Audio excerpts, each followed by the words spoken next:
Merci d'être avec nous. Arrêt sur Info, c'est l'une des infos de ces derniers jours sur laquelle nous revenons en 3 dates pour la décrypter et mieux la comprendre. 9 années d'engagement qui désormais sont de l'histoire ancienne. Serval puis Barkhane, c'est terminé. La France et ses partenaires européens partent du Mali. Quel bilan, la nouvelle donne et surtout quel avenir et pour le Mali et pour la France au Sahel. C'est aujourd'hui le thème d'Arrêt sur Info.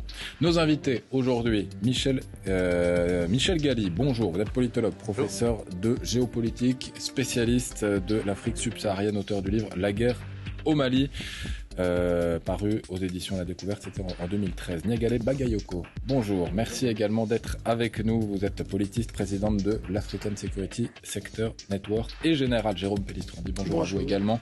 Et merci d'être avec nous, rédacteur en chef de la revue Défense nationale.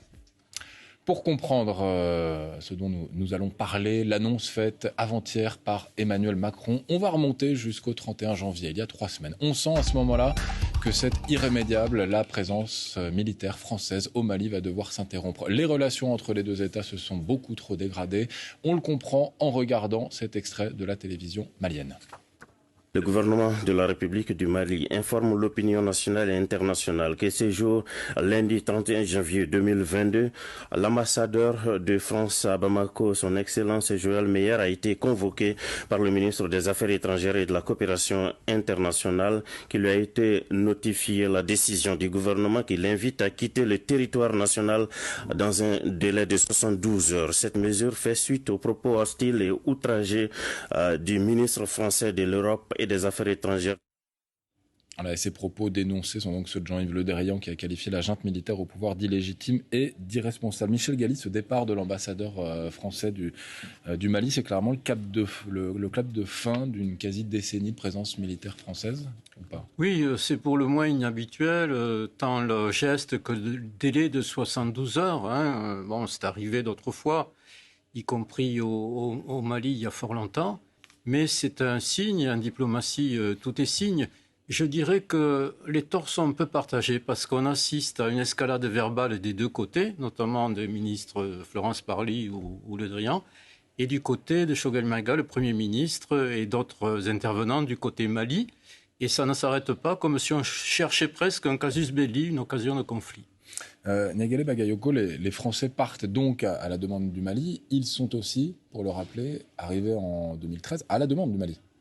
Alors aujourd'hui, les Français ne partent pas à la demande du Mali. C'est toute l'ambiguïté de la situation actuelle. Ah bon. C'est-à-dire que les Maliens ont poussé les autorités françaises à partir, mais il n'y a pas eu une demande formelle de retrait. Sauf pour l'ambassadeur, oui. Sauf de l'ambassadeur, ah oui, mais ça fait partie en effet des pratiques diplomatiques. Mais c'est vrai que la montée des tensions qui se sont accumulées depuis 6 mois ont poussé la France à réaliser qu'il n'était plus possible de déconnecter sa présence militaire sur le terrain, d'un point de vue opérationnel, du contexte politico-diplomatique tellement dégradé. Mais en 2013, donc, c'est quand François Hollande décide de s'engager, c'est à la suite d'un appel à l'aide, on peut qualifier ça comme ça ? Tout à fait, émis par les autorités de transition de l'époque, puisqu'il faut rappeler qu'un coup d'État, d'ores et déjà, était intervenu en mars 2012 et que la CEDEAO déjà avait réussi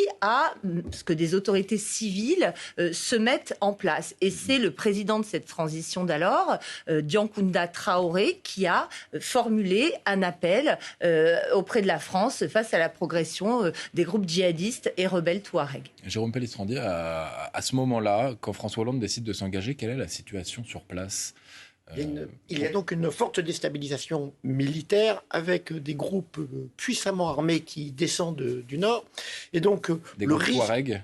Voilà, alors, Touareg venant de Libye, faisant le djihad, avec un objectif politique qui était la prise de Bamako. Donc, il y avait véritablement un vrai risque pour l'avenir du Mali. Et donc, avec des forces armées maliennes qui n'étaient pas en mesure de contrer cette offensive. Donc, l'action française a été déterminante pour stopper cette progression vers la capitale malienne. On peut affirmer que si la France n'était pas intervenue, on ne sait pas ce qui se serait passé, mais en tout cas, le Mali ne serait peut-être pas aujourd'hui ce qu'il l'est. Alors, il serait différent. On aurait eu donc l'arrivée de groupes et avec des revendications politiques djihadistes, en plus au sein d'une population à Bamako qui n'est pas celle du Nord.